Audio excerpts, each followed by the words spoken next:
Hello,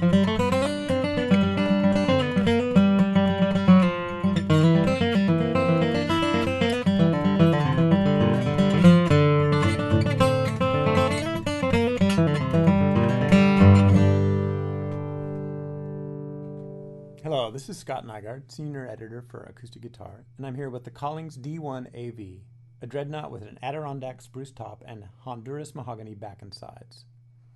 One of the latest trends in guitar making could be called the back to vintage craze.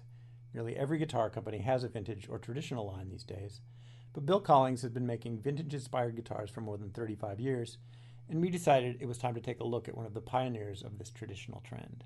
The Collings D1 AV, which has a list price of $4,725 and a street price of $4,250, is patterned to some degree after Martin Guitar's venerable pre-war D18s.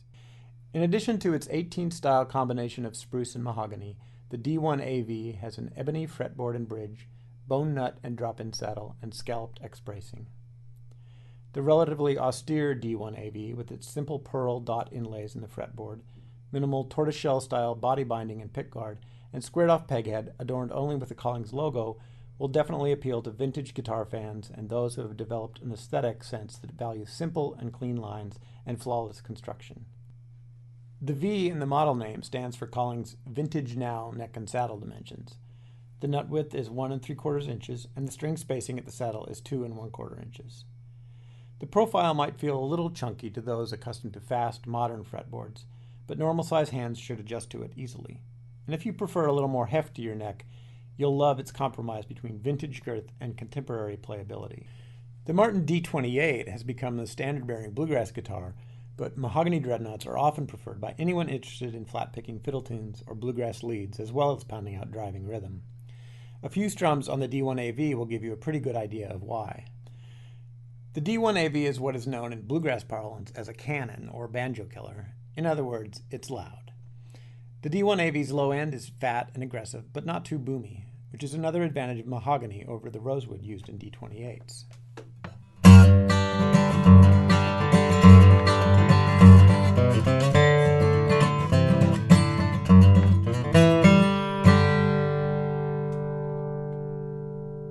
But volume isn't the only thing that will make this guitar cut through a band full of loud instruments like banjo, mandolin, fiddle, bass, and dobro.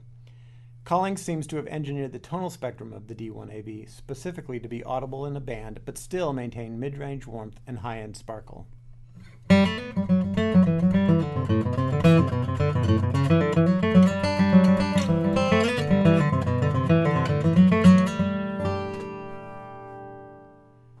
The D1 AV excels at more than bluegrass, however.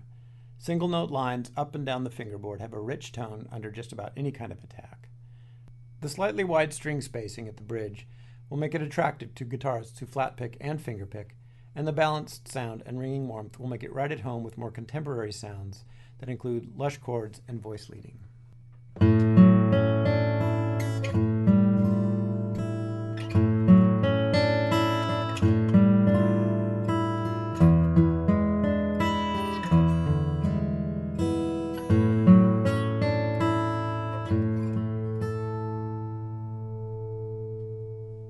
So that's the Collings D1 AV. You can read the complete review in the June 2010 issue of Acoustic Guitar or hear online at acousticguitar.com. For Acoustic Guitar, I'm Scott Nygaard.